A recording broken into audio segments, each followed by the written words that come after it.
आजा बंदे शरण राम की, फिर पाछे पछतावेगा भाई।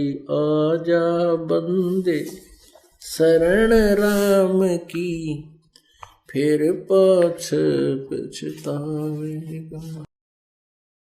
परमेश्वरांनी सांगितलंय की सगळ्यात आधी प्रथम एकटे पूर्ण परमात्माच होते, कबीर देव होते. ते अनामय लोकात राहत होते, अनामय.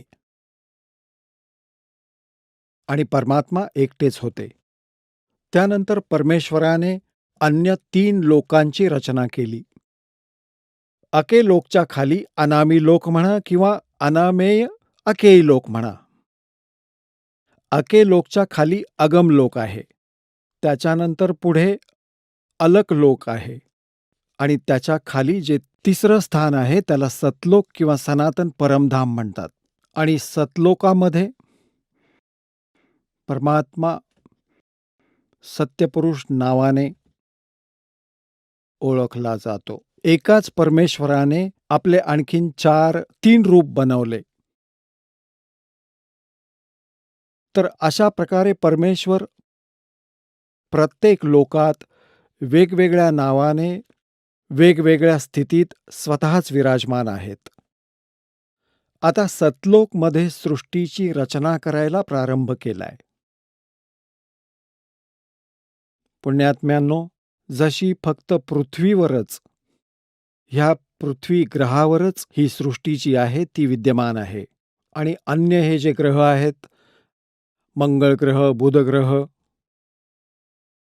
हा शनी ग्रह, हे सगळे रिकामे आहेत. अशा प्रकारे सतलोकाअंतर्गत परमात्मा सत्यपुरुष कबीर देवजी, ज्यांना परमाक्षर ब्रह्म पण म्हणतात, त्यांनी तिथे सतलोकात रचना सुरू केली. एका वचनाने 16 द्वीप बनवले. 16 द्वीप. आणि मग एकेका वचनाने एकेका पुत्राची निर्मिती केली. ह्या 16 पुत्रांना प्रत्येक द्वीपावर राहण्याचा आदेश दिला. आणि आपल्या त्या 16 पुत्रांमधील एका पुत्राचं नाव अचिंत आहे. अचिंतला ते म्हणाले काही काळानंतर, पुढच्या सृष्टीची तू रचना कर. परमात्मा हे दाखवू इच्छित होते त्या पुत्रांना की समर्थविना जर कोणी प्रयत्न करत असेल तो सफल नाही होत.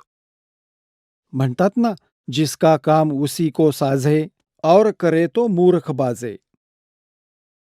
अचिंतने आपल्या वचनाने एक व्यक्ती निर्माण केली, त्याचं नाव ठेवलं अक्षरपुरुष.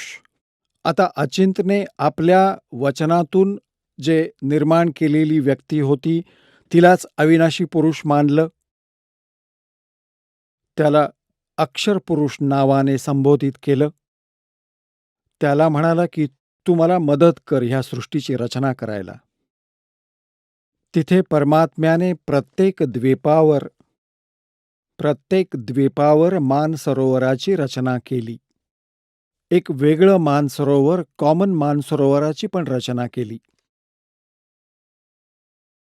तर तो अक्षरपुरुष मानसरोवरात जाऊन अंघोळ करू लागला. अंघोळ करता करता खोल पाण्यात गेला आणि मग पाण्यातच झोपून गेला. पुण्यात्म्यांनो, सतलोकात श्वासानेच शरीर नाहीये.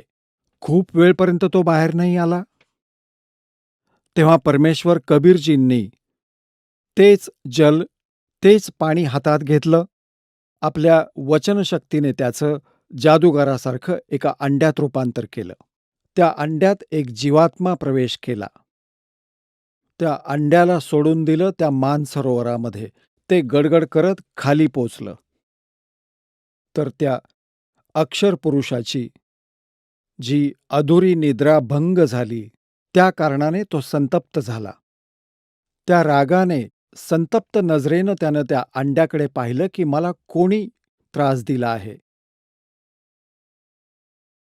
त्या संतापामुळे ते अंड फुटलं.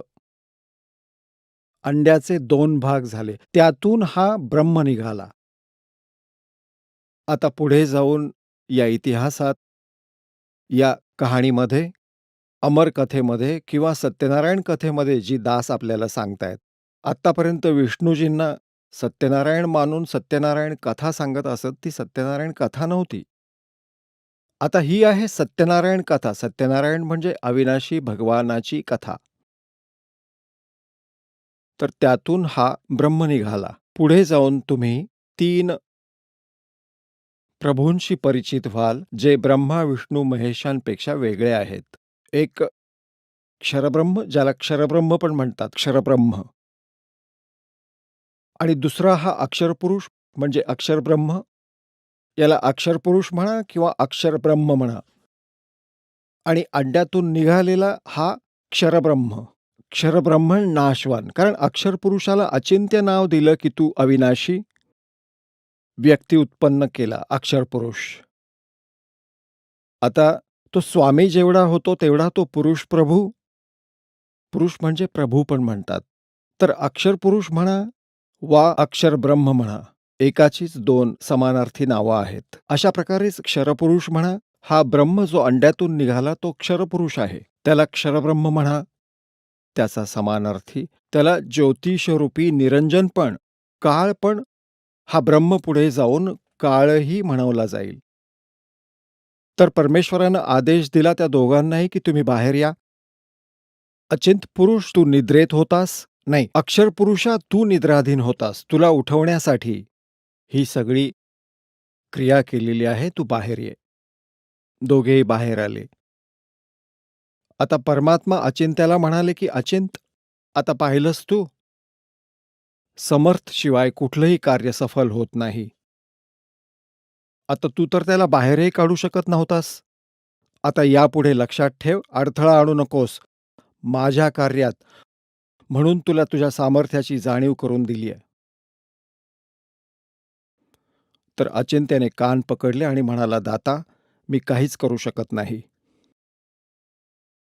आता परमेश्वराने आदेश दिला त्या दोघांना. कोणाला? क्षरपुरुष, अर्थात ज्याला क्षरब्रह्म पण म्हणतात, जे पुढे जाऊन ब्रह्मा विष्णू महेश यांचे पिता सिद्ध होतील याच कथेत. क्षरपुरुष आणि अक्षरपुरुषाला दोघांनाही सांगितलं की तुम्ही त्या अचिंत्याच्या द्वीपामध्ये राहा. त्या दोघांनीही आज्ञेचं पालन केलं. आणि तिघे कोण? अचिंत्य, अक्षरपुरुष आणि क्षरपुरुष, ज्याला क्षरब्रह्मही म्हणतात. आणि इथे आपण साध्या भाषेत त्याला ब्रह्म पण म्हणू लागलो आहोत. पुढे निश्चित करूया ब्रह्म का म्हणू लागलो ते. आता हे तिघेही एका द्वीपावर राहू लागले आहेत. बाकी जे अन्य 15 जण आहेत, परमात्म्याच्या वचनातून उत्पन्न ते पुत्र, ते वेगवेगळ्या एकेकट्या बेटांवर राहिले होते. आपण ऐकत होता जगद्गुरु तत्वदर्शी संत रामपालजी महाराजांचे मंगल प्रवचन. निशुल्क नामदीक्षा प्राप्त करण्यासाठी आणि अधिक माहितीसाठी संपर्क करा 7030303951 7030303952. आमची वेबसाईट आहे www.jagadgururampalji.org. सर्व पवित्र धर्मांच्या पवित्र शास्त्रांवर आधारित प्रमाणित अनमोल पुस्तक ज्ञानगंगा किंवा जगण्याचा मार्ग यापैकी कोणतेही एक पुस्तक निशुल्क मागविण्यासाठी आम्हाला आपले पूर्ण नाव, पूर्ण पत्ता, पिनकोड सहित आणि फोन नंबर लिहून 7030303951 7030303952 या नंबरावर SMS करू शकता किंवा आम्हाला 7030303950 या नंबरावर WhatsApp देखील करू शकता.